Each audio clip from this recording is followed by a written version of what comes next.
दोस्तों नमस्कार, मैं हूं राजू अरोड़ा राष्ट्रीय प्रसार न्यूज़ से। आज मैं राष्ट्रीय प्रसार हेड ऑफिस से राष्ट्रीय प्रसार के प्रधान संपादक पवन कुमार यादव जी के साथ कुछ सवालों को लेकर एक छोटा सा इंटरव्यू कर रहा हूं। उम्मीद है ये इंटरव्यू आपको बेहद पसंद आएगा और जितने भी कार्यकर्ता राष्ट्रीय प्रसार के चाहे देश के विभिन्न भागों में राज्यों में हों कार्य कर रहे हैं, कुछ उनके मन में और दिलों में सवाल ऐसे हैं जो वो जानना चाहते हैं, तो उन सवालों को जानने के लिए मेरे साथ जुड़ रहे हैं राष्ट्रीय प्रसार के प्रधान संपादक पवन कुमार यादव जी। नमस्कार सर। नमस्कार। सर, आप संपादक हैं राष्ट्रीय प्रसार के। आज कुछ सवाल हैं जो जनता के हैं, जनता जानना चाहती है। उन सवालों को मुख्य बिंदु आपसे चर्चा के लिए हम आए हैं। तो सर, पहला सवाल मेरा आपसे ये है कि राष्ट्रीय प्रसार का न्यूज़पेपर का आरंभ कब हुआ सर? कैसे हुआ? मतलब मेरा कहने का मतलब ये है कि जैसे एक समाचार पत्र होता है पाक्षिक, मासिक, दैनिक, तो ऐसा का जो सफ़र रहा राष्ट्रीय प्रसार का वो क्या रहा सर? राष्ट्रीय प्रसार का सफ़र 2013 में स्टार्ट हुआ था, वो भी उत्तर प्रदेश के बलिया ज़िले से। हमने उस वक्त आरएनआई में 2 टाइटल अप्लाई किए थे, राष्ट्रीय प्रसार और दैनिक संदेश। दैनिक संदेश पास नहीं हुआ, राष्ट्रीय प्रसार हमारा टाइटल पास हो गया मासिक के रूप में। तो 1 जून 2013 को राष्ट्रीय प्रसार प्रथम बार प्रकाशित हुआ था मंथली समाचार पत्र के रूप में। जिसके बाद 2016 में 1 अप्रैल 2016 में दिल्ली में भी इसका एक अलग एडिशन निकाला गया। उसके बाद ऐसे करते करते 2017 में हरियाणा से किया गया। फिर हमारे टोटल जो एडिशन है हरियाणा में है, दिल्ली में है, उत्तर प्रदेश में हमारे 2 एडिशन है, बलिया में है, दूसरा कुशीनगर में है। तीसरा एडिशन हमारा जो है वो वीकली में है, वो हमारे बलिया ज़िले से ही है। और राष्ट्रीय प्रसार के अलावा और भी हमारे कई पेपर हैं, जैसे पूर्वांचल सवर हमारा दैनिक अखबार है, वो भी हमारा ही है। राष्ट्रीय समर्पण टाइम्स वो भी हमारा ही था, हमने किसी को दे दिया चलाने के लिए बहादुरगढ़ में।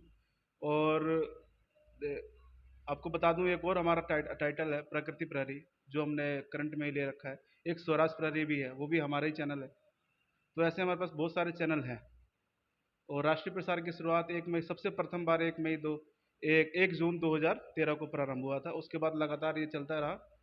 और दैनिक की शुरुआत हमने 2020 में करी थी और चलता रहा। उसके बाद हमने भारत सरकार के पैनल में उत्तर प्रदेश का जो हमारा एडिशन है उसको हमने 2016 में ही डीएपी करा लिया था। वो अखबार डीएपी है, आज लगभग 5-6 साल हो गए डीएपी अखबार है। और आने वाले टाइम में हमारा जो हरियाणा का एडिशन है वो दिल्ली का एडिशन है, ये भी फरवरी में हम अगले साल हम करवा लेंगे इसको। जैसे कि आपने जाना कि राष्ट्रीय प्रसार की समाचार पत्र की जो जर्नी है वो कैसी रही, ये मैं बताया। सर, आज राष्ट्रीय प्रसार दैनिक समाचार पत्र है और सर ये एक इसके साथ साथ जो है मासिक पत्रिका भी है। सर, इस समाचार और पत्रिका का जनता के बीच में क्या उद्देश्य है सर? क्या मानते हैं आप?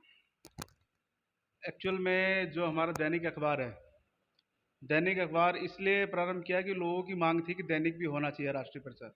जिस तरीके से राष्ट्रीय प्रसार अपने मंथली मैगजीन के रूप में पूरे भारत में प्रसारित हो रहा है, उस तरीके से समय के देखते हुए हमने दैनिक का भी हमने प्रारंभ किया। और दैनिक से इसलिए ये होता है कि जो भी हमारे पास खबरें आती थी तो वो समय पूर्वक लगती नहीं थी, वो क्या हो जाती, पुरानी हो जाती थी। जिस कारण हमें ये निर्णय लिया कि हमें अब दैनिक का भी रुख करना चाहिए, क्योंकि ऑलरेडी हमारे पास एक अखबार है पूर्वांचल स्वर, मगर राष्ट्रीय प्रसार का नाम इतना अच्छा है कि पूरे भारत में आसानी से फैल गया, जबकि पूर्वांचल स्वर मेरे ख्याल से लोगों तक अभी तक गया नहीं है। तो इसलिए हमने पूर्वांचल स्वर को स्टॉप करके राष्ट्रीय प्रसार को दैनिक हमने प्रारंभ कर दिया। सर, मैगजीन जो आपकी पत्रिका है इसका क्या उद्देश्य है? जनता के बीच में आज मैगजीन का प्रचार बड़े अच्छे लेवल पे किया जा रहा है, देश के विभिन्न भागों में किया जा रहा है। आखिर ये जनता के लिए किस तरह कार्यग्रस्त है सर, किसी तरह फायदे में है, ये जानना चाहता हूँ सर आपसे। कि मैगजीन का शुरुआत इसलिए भी अच्छा है लोगों के लिए प्रति कि जितने भी आर्टिकल्स हैं लोगों के छप नहीं पाते। सामाजिक मुद्दे होते हैं, कुछ मुद्दे होते हैं, तो बड़े बड़े चैनलों में रुख करते हैं, बड़ी बड़ी मैगजीनों में रुख करते हैं, मगर वो आर्टिकल उनका प्रिंट नहीं होता और वो धराशायी रह जाता है और रद्दी के टोकरी में फेंक दिया जाता है। तो इसलिए उनके लिए भी अच्छा है, जो जिनका अभी तक जो लिखते बहुत अच्छा है मगर वो कहीं पब्लिश नहीं हो पाते, तो उनके लिए बहुत अच्छा प्लेटफॉर्म तैयार किया गया है कि वो अपनी आवाज़ सरकार तक रख सकते हैं अपने आर्टिकल के माध्यम से। तो सर, क्या ये आर्टिकल जो होते हैं आपके राष्ट्रपति के पत्रकार या जो आज इसके सदस्यता लेते हैं वो भी दे सकते हैं सर अपने आर्टिकल, अपनी भावना व्यक्त कर सकते हैं इस राष्ट्रीय प्रसार मासिक पत्रिका के द्वारा? मासिक पत्रिका में ज़रूरी नहीं कि जो हमारे एसोसिएट्स हैं या हमारे जो पत्रकार है वही दें, जो भी समाज सेवी है, जो भी लेखक है, वो भी अपना साक्षात्कार या कुछ भी आपका लेखक है कोई आपने कुछ लिख रखा है आर्टिकल वगैरह, वो आप दे सकते हैं, बिल्कुल निःशुल्क है, कोई पैसा राष्ट्रीय प्रसार चार्ज भी नहीं करता है। तो ये सभी के लिए है, कोई ज़रूरी नहीं है कि हमारा राष्ट्रीय प्रसार का एसोसिएट हो वही ले सकते, जिसके अंदर प्रतिभा है लिखने की, उनके लिए राष्ट्रीय प्रसार है। अच्छी बात है। जैसे आपने जाना कि पत्रिका को लेकर किस तरह का कार्य है और कैसे राष्ट्रीय प्रसार पत्रिका में अपनी जगह दे रही है आपको। जैसा कि साथियों आपने जाना कि पत्रिका के लिए जो राष्ट्रीय प्रसार के प्रधान संपादक जी ने जो अभी बताई बातें मार्को मुख्य रूप से, तो उसके बारे में आगे और चर्चा करते हैं। सर, राष्ट्रीय प्रसार दैनिक समाचार पत्र और मासिक पत्रिका देश के राज्य में जो जा रहा है, लाइसेंस आरएनए के हित से इनको प्रकाशित मिला हुआ है लाइसेंस, और उसी के बिहाफ पे जो है आज प्रकाशित किया जा रहा है देश के अन्य राज्यों में। और सर, इसमें आज जनता की समस्याएं जो होती हैं, जैसे आपने कहा कि आर्टिकल्स लिखें, कोई भी हो, चाहे राष्ट्र से जुड़ा हो चाहे ना जुड़ा हो, इसका महत्व सर आज इस प्लेटफॉर्म पर पत्रिका का एक सिंगल आदमी के लिए क्या है सर? क्या राष्ट्रीय प्रसार देना चाहती है मतलब इस पत्रिका की, कि आप एक इस राष्ट्रीय पत्रिका के माध्यम से इस आवाज को निष्पक्ष होकर, निडर होकर उठा सकते हैं सर? ऐसा है कि हर मोहल्ले में, हर गली में, हर सिटी में कुछ ना कुछ समस्याएं हैं, मगर वो समस्याएं क्या हैं कि सही हम माध्यम तक हमारी जो आवाज़ है ना पहुंच पाती नहीं है। तो उनके लिए बहुत अच्छा अवसर है राष्ट्रीय प्रसार, कि वो अपनी जो भी समस्याएं हैं अपने राष्ट्रीय प्रसार में लिखित रूप में दे सकते हैं, जिसका उनका समाधान राष्ट्रीय प्रसार अपने उनके समाचार को प्रकाशित करके उनके समाधान का निपटारा करवाने में अहम भूमिका निभाती है। और ये उनके लिए भी काफ़ी अच्छे फ़ायदेमंद है, क्योंकि एक्चुअल में होता क्या है, वास्तव में क्या है कि गली मोहल्ले में बहुत परेशानियां हैं, मगर उनके पास माध्यम नहीं है कि अपनी आवाज़ हम किसके थ्रू उठाएं। बड़ी जो मीडिया है वो तो उठाती नहीं है, और उठाएगी भी तो जो बहुत बड़ा जो कहीं वाक्य बनता है ना, जब सारी मीडिया इकट्ठी होती है, जब बहुत बड़ा कोई कांड हो जाता है तब सारी मीडिया इकट्ठी होती है, नहीं तो क्या है, कोई होती नहीं। आम लोगों के लिए तो मीडिया है ही नहीं। तो जैसे गली मोहल्ले की समस्या पे आप बात कर रहे हैं, गली मोहल्ले की समस्या आम, जैसे कि नाली, सड़क, बिजली, पानी, इसी समस्या पे लोग एक मतलब साधारण समस्याएं ही है ये। आप राष्ट्रीय प्रसार कह रहे हैं कि राष्ट्रीय आवाज उठाती है, जैसे कि और प्लेटफॉर्म भी ऐसे हैं, प्रेस के प्लेटफॉर्म, बात तो सभी करते हैं उठाने की कि हम आवाज उठाते हैं। उस आवाज उठाने का आपकी पत्रिका से एक जनता को क्या ऐसा बेनिफिट मिलता है कि उसकी आवाज सीधी प्रशासन तक जाती है सर? क्या बता ऐसी पकड़ है राष्ट्रीय प्रसार के बारे में, कोई अपनी आवाज उठाता है तो वो सीधी आवाज शासन प्रशासन सीधे डायरेक्ट जा सकती है सर?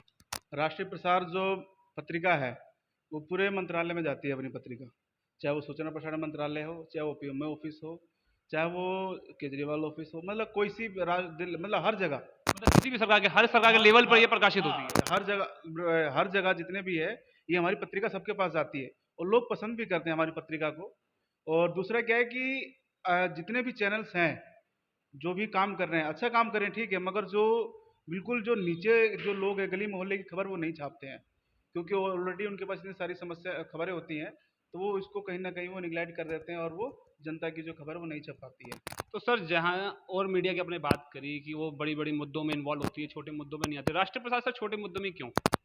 क्योंकि सर, जैसे कि आपने तमाम सवालों का जवाब बड़े बेबाकी से दिया हमारे को, इसमें एक अंतिम सवाल सर ये है मेरा कि राष्ट्रीय प्रसार जितने लोग कार्य करते हैं, चाहे वो पत्रकार हों, चाहे वो एसोसिएट हों, उसके लिए राष्ट्रीय प्रसार का मुख्य संदेश और उद्देश्य क्या रहेगा सर? संदेश मतलब क्या आप मैसेज देना चाहेंगे अपने हर एक कार्यकर्ता को, मतलब किस प्रकार समाज में कार्य करे, किस क्या कार्य लीगल हैं, क्या कार्य इलीगल हैं, दोनों को गैर कानूनी, कानूनी रूप से राष्ट्रीय प्रसार के लिए आप जो राष्ट्रीय के हित में कार्य कर रहे हैं, उस कार्यों की मुख्य उद्देश्य आपके प्रति, मतलब समाज के प्रति क्या होगा सर आपका?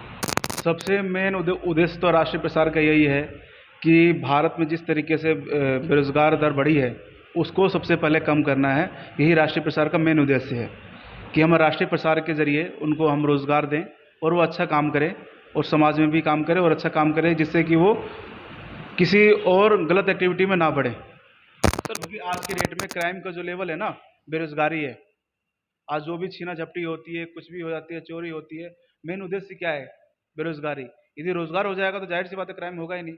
तो राष्ट्रीय प्रसार की एक मुहिम भी है कि वो रोजगार पे काम भी कर रही है। और दूसरा मैं संदेश देना ये चाहूँगा कि जो भी एसोसिएट्स काम कर रहे हैं उनके कुछ राइट्स हैं, और जो जर्नलिस्ट है राष्ट्रीय प्रसार के उनके भी कुछ अलग राइट्स हैं। जो भी एसोसिएट्स है उनको किसी प्रकार का राइट नहीं दिया गया कि वो पत्रकारिता करें या कहीं जाके कवरेज करें, वो बिल्कुल अपराध है, गैर कानूनी है।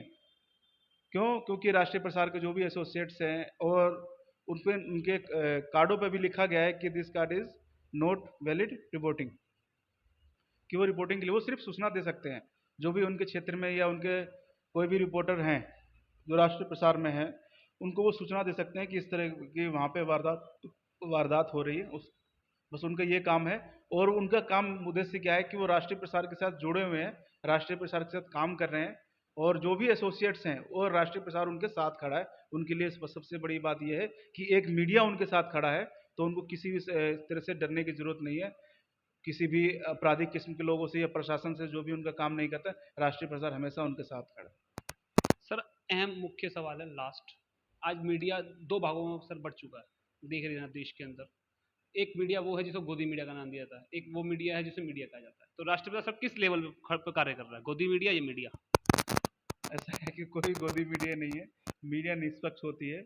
ये कहना बहुत ही गलत बात है कि ये गोदी मीडिया है, ये फलाना मीडिया है। सारी मीडिया निष्पक्ष होती है और अपने स्तर से काम कर रही है, तो किसी पे भी हमें इल्ज़ाम लगाने की ज़रूरत नहीं है। मीडिया बिल्कुल निष्पक्ष है। यदि मीडिया निष्पक्ष नहीं होती तो आज देश के हालात कुछ और होते। जैसे कि आपने सुना, राष्ट्रीय प्रसार के प्रधान संपादक ने हमें जो समय दिया, महत्वपूर्ण